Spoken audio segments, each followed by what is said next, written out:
Boa tarde. Iremos fazer o estudo de hoje sobre a obra O Evangelho por Dentro, escrita pelo Honório, psicografia do Wagner Gomes Paixão, capítulo 5, Alimento Essencial. E Mateus 4,4 vai dizer: Ele respondendo disse: Não somente de pão viverá o homem, mas de toda palavra que sai da boca de Deus. Fazendo um processo de síntese do capítulo, a fim de retirarmos o aspecto global do assunto proposto, vemos que o Honório nos leva a uma compreensão do seguinte: a resposta de Jesus, no momento da tentação, feita pelo diabo, reporta a criatura humana em evolução sobre as investidas morais a que permanece exposta, por injunção de seu aprendizado e aferição de valores. Obviamente, Jesus, na condição de espírito puro, não pode ser tentado, por ausência completa de vínculos com a matéria terrena e seus sistemas ilusionistas. Sendo assim, o trabalho do Cristo, em sublime didática, própria aos mestres que operam no cosmos, tem endereço certo: nossas aflições e nossas necessidades de fixação do que é divino. Exposto ao deserto, que sugere transição entre dois polos, ou mesmo entre ciclos evolutivos, para efeito de reflexão, de revisão, de avaliação, é conduzida ao diabo às concupiscências das citações evangélicas, mas cada um é tentado quando atraído e engodado pela sua própria concupiscência, conforme está em Tiago 1,14.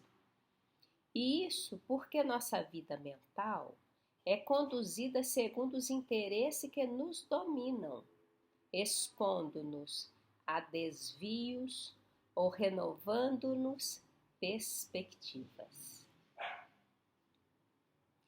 Conforme percebemos no texto, a parábola da tentação de Jesus representa ensinamento grandioso para nós, seres em evolução ainda acanhada, que devemos estar atentos e seguros quanto ao caminho que vamos trilhar na vida humana, para não entrarmos nas esparrelas da ilusão e do engodo, segundo a nossa própria inferioridade moral. O diabo, ao tentar Jesus, um ser que era puro e em absoluta consonância com as leis de Deus, não poderia cair nas artimanhas do adversário. Portanto, esse contexto serve como aviso salvador para todos nós, aprendizes do Cristo, para evitarmos a sanha de comprar pelo engano, diante da nossa própria fragilidade, porque o adversário está dentro de nós, sobretudo, e no rumo de experiências que a vida nos convida a exercer. Paulo dizia: tudo nos é permitido, mas nem tudo nos convém.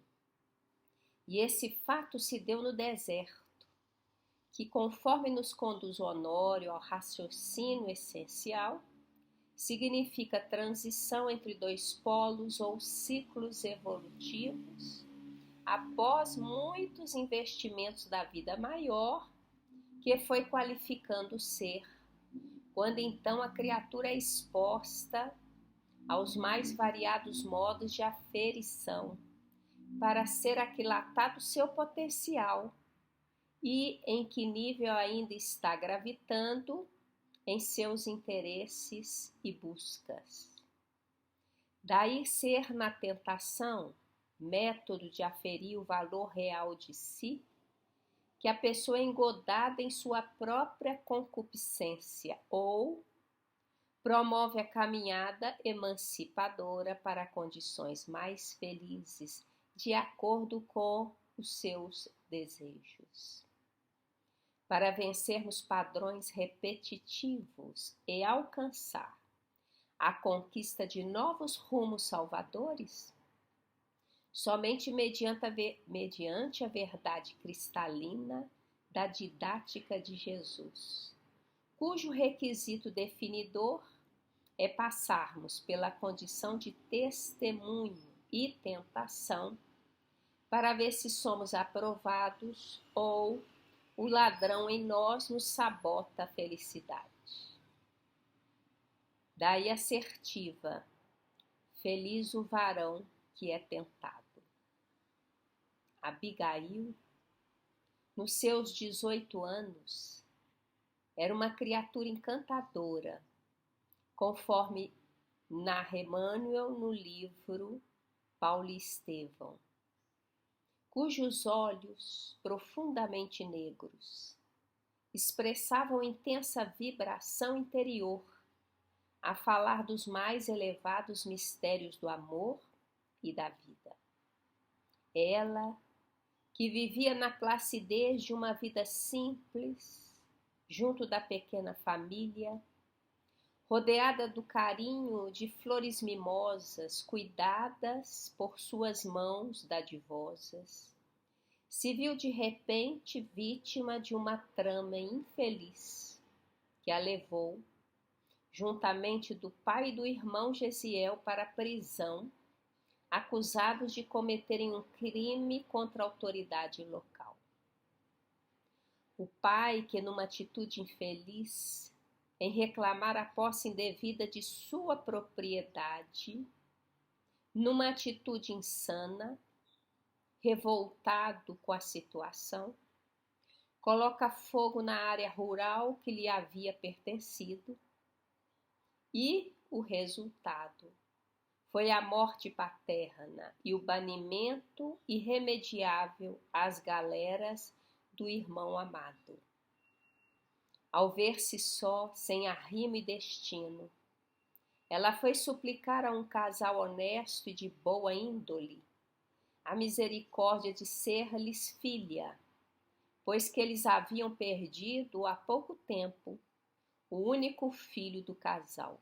E eles, como era esperado, acatou-lhe o pedido e ela ficou entre a vida e a morte por 3 dias, diante de tanto sofrimento moral e emocional atravessada em tão curto espaço de tempo. Passado alguns meses de recuperação, a irmã de Gesiel parecia haver refundido a delicadeza dos traços feminis na forja dos sofrimentos experimentados. O Honório prossegue no ensinamento, em nos reportando ao início do versículo em estudo. Cabe salientar que ele define o papel do mestre. Respondendo, disse, ou seja, Jesus veio ao mundo para atender à fome moral, à sede de alma, ofertando-nos as orientações supremas de vida e amor. Embora dotado de autoridade suprema perante a evolução terrestre, o Senhor não ministra o ensino por si próprio, mas refletindo as soberanas leis do Pai Altíssimo. Não somente de pão viverá o homem, pois à luz da fé raciocinada, tanto semelhante quanto as condições transitórias da existência, tornam-se caminhos de iluminação e bênçãos regeneradoras. Temos aprendido com os espíritos superiores que a palavra de Deus é a verdade, sendo a consciência humana expressão dessa verdade divina.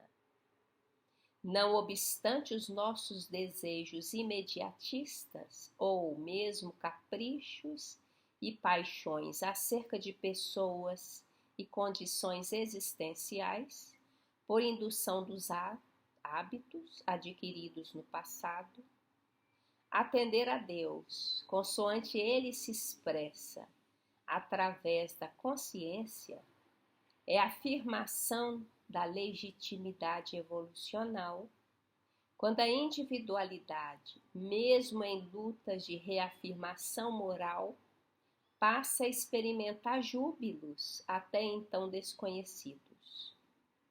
O espírito é o que vivifica, a carne não auxilia em nada. As palavras que eu vos disse são espírito e são vida. Quem avança para os cimos, guarda a certeza da felicidade e não conta arranhões. Alegrai-vos e regozijai-vos, porque é grande a vossa recompensa nos céus, pois assim perseguiram os profetas anteriores a vós. Podemos depreender, de acordo com as colocações do autor da obra, que toda a presença do Mestre em situações diversas são repositórios de renovação de posturas e atitudes de vida. E aqui nesse contexto, ele nos mostra que o alimentar o corpo somente não soluciona os problemas de natureza espiritual se não vier adicionado ao conteúdo da nutrição moral, única que nos fortalecerá para que os empreendimentos na terra sejam vividos com aproveitamento real. A palavra de Deus se expressa em suas leis dadivosas e também na acústica íntima do ser através da consciência. E quando nos movemos na direção de pessoas e circunstâncias, atendendo o roteiro de renovação mental e de sentimento renovado, que vige nas diretrizes do Pai, nós estamos fazendo o trabalho justo e de expansão dos próprios ideais superiores. Aprender a escolher a sintonia com o belo e a doação pura de fazer o melhor nos reserva fontes dadivosas de experiências mais proveitosas e o alimento e substrato de força e vigor passa a operar na acústica de nossa natureza essencial. Quando Abigail e seu irmão, Gesiel, confabulavam próximos a uma janelinha gradeada na prisão, olhando o firmamento com devoção ao Criador, de olhos serenos e resolutos, embora com aquela expressão de cansaço, trocavam ideias sobre as consequências que a atitude paterna poderia definir nas decisões do juiz perante o julgamento de suas causas. Dizia o irmão a Abigail, carinhoso da possibilidade de poderem testemunhar lealdade a Deus, e falava: sempre desejei fazer algum bem, dizia Abigail, sem jamais o conseguir. Quando nossa vizinha enviuvou, quis auxiliá-la com dinheiro, mas não o possuía. Sempre que me surge uma oportunidade de abrir as mãos, tenho-as pobres e vazias. Então agora, penso que foi útil a nossa prisão. Não será uma felicidade neste mundo podermos sofrer alguma coisa por amor de Deus? Quem nada tem, ainda possui o coração para dar. E estou convicta de que o céu nos abençoará pela nossa resolução em servi-lo com alegria. O rapaz conchegou-a ao peito e exclamou: Deus te abençoe pelo entendimento de suas leis, irmãzinha. A jovem pareceu meditar longamente e obtemperou depois de alguns instantes. E já que falamos em sofrimentos, como deveremos esperar o dia de amanhã? Prevejo grandes contrariedades no interrogatório, e afinal, que farão os juízes de nosso Pai e de nós próprios? Não deveremos aguardar senão desgostos e decepções, disse o irmão, mas não esqueçamos a oportunidade de obedecer a Deus.